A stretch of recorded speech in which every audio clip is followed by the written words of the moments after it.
Right, welcome back to PDNZ. I know it's been a while since I've done an upload. I do apologise, but yeah, I haven't done anything with the truck. Summer here, so been doing a bit of farm work and other activities. So I thought I'll make the short upload to let you know what's coming up.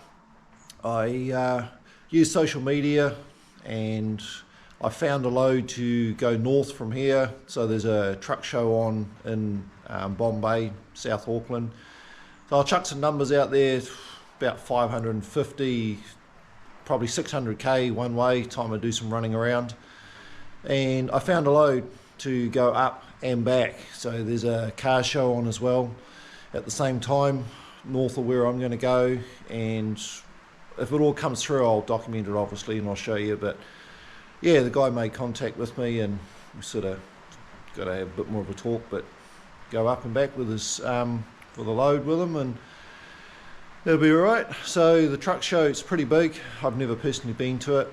I think I'll try and take the old girl here, and it'll be no show truck as we know, but something different. So just going to document what I'm trying to do, trying to get it semi-ready to go. It's raining here today. It is New Year's Eve today as I film this, and the rain's coming down, so it's going to slow people down tonight. So under the cab, up under here, I've never finished the sound deadening material, or insulation material as we call it, on the doghouse part, or under the sleeper box, sorry. So I kept looking online and it's like, I know what I want, but I've run out of time. Roughly got about 13 days before I got to go away, so I order online, I'll get nothing. So I ended up going back to the foam and rubber shop where I've purchased everything else for this truck internally and for the cab, all the door seal stuff and the, some of this already for in the cab.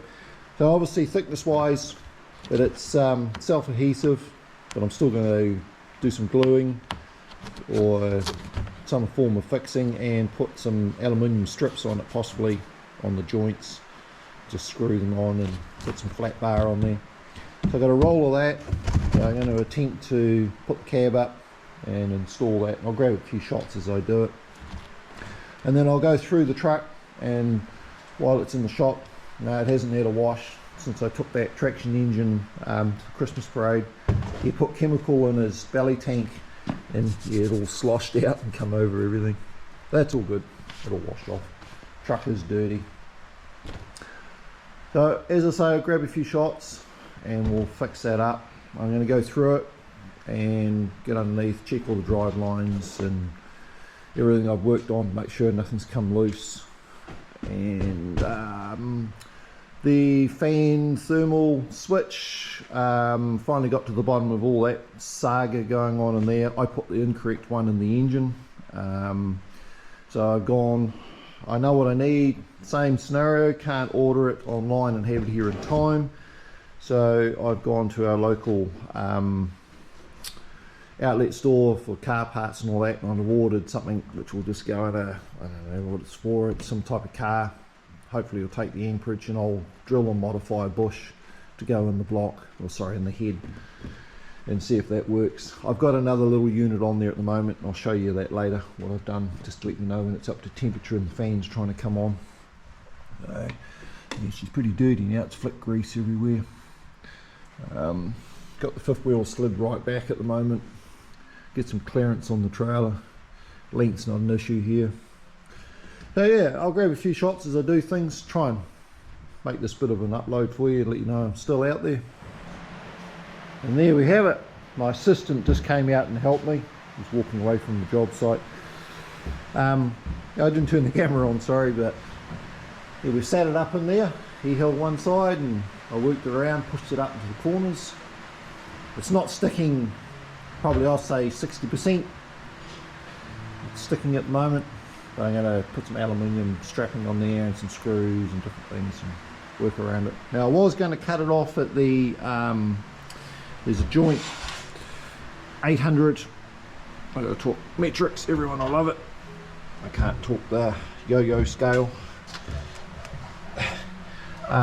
Yeah, about in here is where the fiberglass material starts. And I thought, why cut it off and only do that? Might as well put that right up over there and just use it.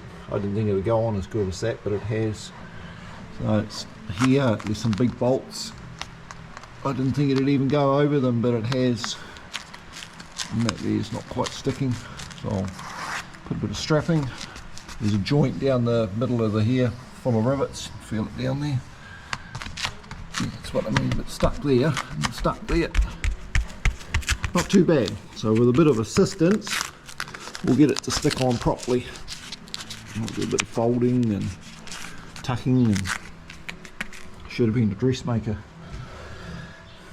I think you only wear those when you drive a Volvo personally, but anyway, we won't go down that road. Right, I'll show you what I do to do the final fixtures. And there we have it. I could have given you 8 hours of cutting and screwing aluminium stripping on, but I didn't. I'm not that mean to you. Right, it's worked out alright. I don't remember what I got the aluminium panels off. Something I pulled to pieces, something trivial. And my guillotine down there, I just cut the strips. Got a couple of joints, as you can see, but followed the outline, because that is a sticky back material, that, but it's not going to stay on there on its own. It needs a bit of help. I'm really pleased how that come out. That'll work good. Keep the heat down obviously in the sleeper, and not that it is noisy, it's actually very quiet, this cab, but the external noise, it'll keep it down. Won't frighten all the other trucks as you go past. So keeps all the horses in where they belong. There, I'm just ticking away, just touched a bit of paint work up on the around the engine and done a bit on the cab, and as I've said, it's never going to be a show truck. Didn't try and build it to achieve that, just made a truck that's going to go, and I'm happy with that. So I get all my other bits turn up.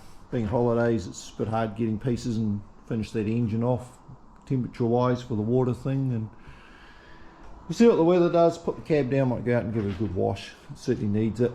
You can see up under the cab here, it's all been in the dirt. It's a truck that works. That's what happens. So with that, I'll bring you back when I do something else. Right, what am I up to? Well, the last shot you just saw, I did the insulation material under the cab. So it's the next day. It's actually New Year's Day.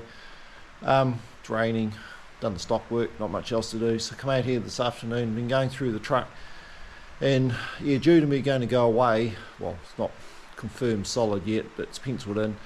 It's going to do a few Ks, so I thought I'll go through with the light underneath and I'll just check everything. So I've lifted the front axle, greased the kingpins, checked all the steering, greased the spring shackles and all that type of thing while it's up in the air. Going through, I see I got a bit of a wet area on the sump on one side of the engine, so I might take the bolts out and reseal those one at a time and just work away at that. But something I was doing, I thought I'll check the oils, so I'll show you. I got underneath, I took the level plugs out of the diffs, and I was aware of this, but yeah, there's the rear diff. She still had a lot of moisture in it, so I dropped the oil out of the diffs. I'm not short of oil, I've got enough to refill them. I mean, I don't know how else you can flush the diffs out, because I realise it's right out and it's into the wheel bearings as well. It's a bit of a problem, and what caused it was this truck had no checker plate on it when I got it, and it sat there, and the diff breathers had gone rotten down in there, and I can't even show you now. I put new ones on, but that's where the water got into the diffs. So we obviously drained the diffs when we got it and left them open for a long time, but I realised there's still moisture trapped in there.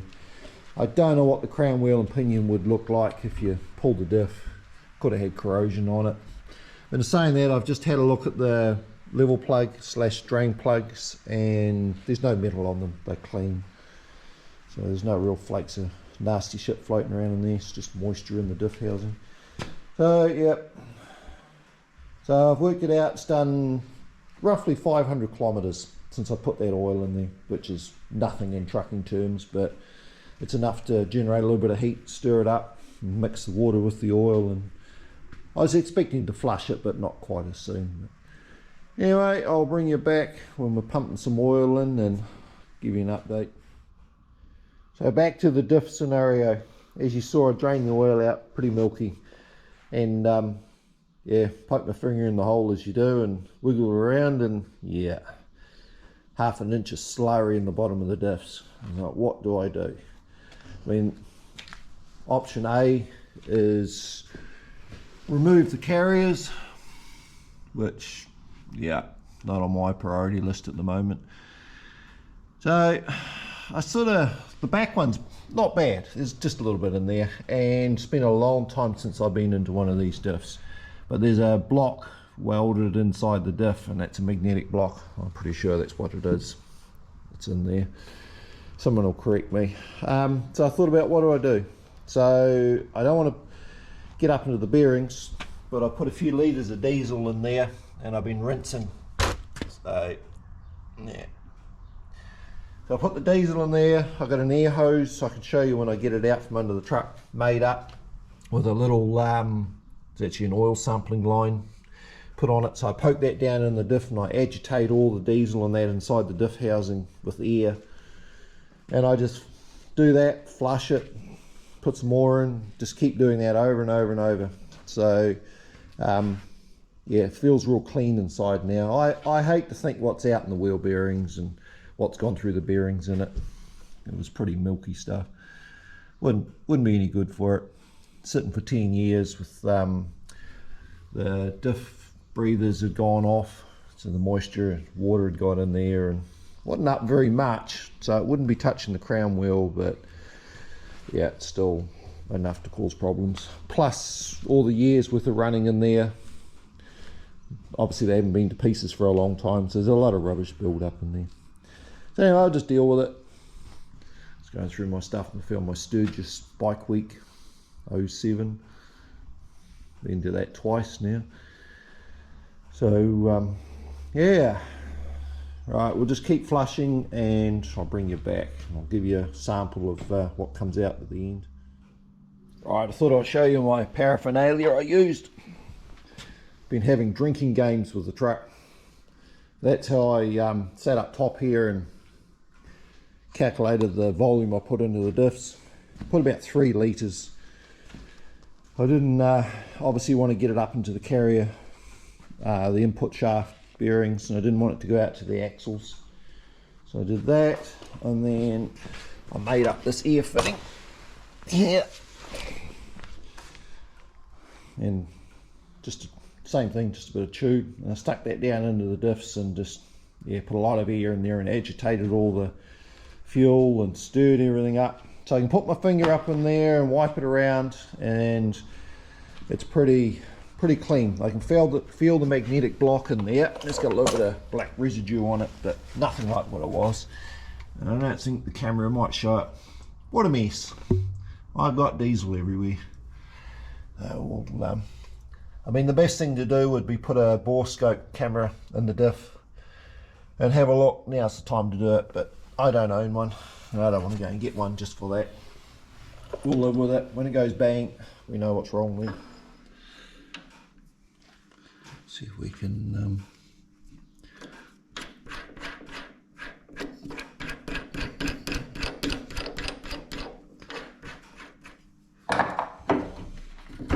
this may not do anything. Just see. Move this out.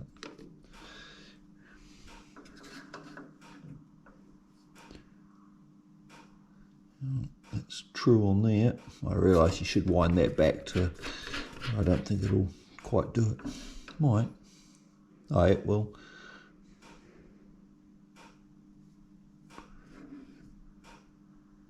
Right, that's pushing it in the jaws. Lock it up.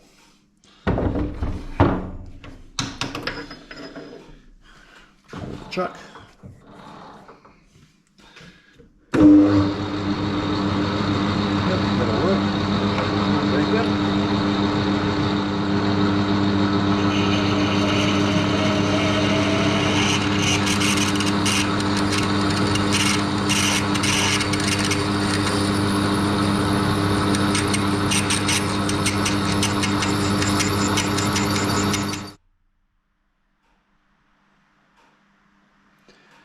Correct me if I'm doing this wrong. I've just held it in the tailstock. I'll just put a bit of weight on it, get it started. Hopefully we're fairly straight.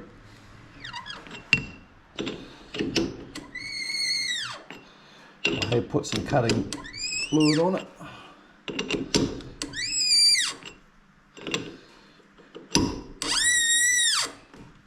That should have started in there now.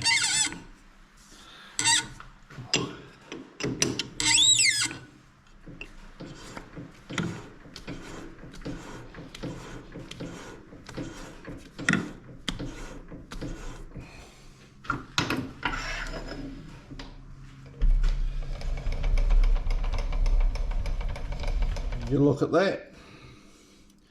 If I got technical, I suppose I could machine that to put an O-ring in there.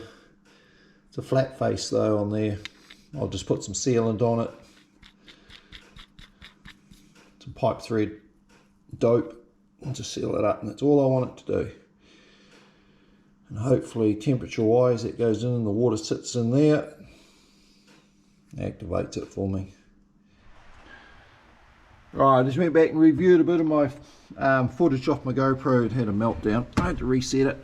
I lost a bit. So I threaded it and put it together. And then I've chucked it down in the top of the head here. Sorry about the lighting. I've drained the water out of the engine a bit. Drained 20 litres out instead of everything wet. So put some sealant paste on there. Needs heat to go off. But I've hooked my wires up. So what I did was, just to show you, I never filmed any of this, on here there's a little button on the top of the thermostat pipe there, top water pipe, and they're for a sound system, and they're designed to kick electric fans on and off. I can't remember what that one is now. It's about a 90 and 95. It opens and closes as well. So I stuck that on there as a temporary to let me know when the truck was getting warm. And it worked. Kicked the fan on, but it wouldn't keep the fan on. The current draw to operate the solenoid was too much. I've left it on there in case what I've done doesn't work. I'll move to another plan. I'm running out of plans, but we'll get there. It's starting to rain pretty heavy outside. I'm just going around zip tying things up. We've got lines and sender units floating around. Same on the other side, tidied that up.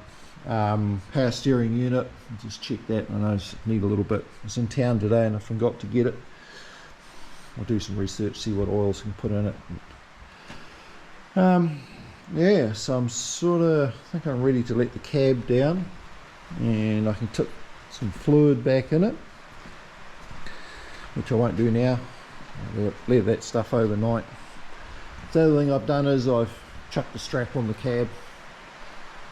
It's just past the point of balance, so it's safe to be under with no block of wood, but still got a long way to go on the lock here. Still, yeah, there it is, way up there. You can see it under there. It's going to come right back.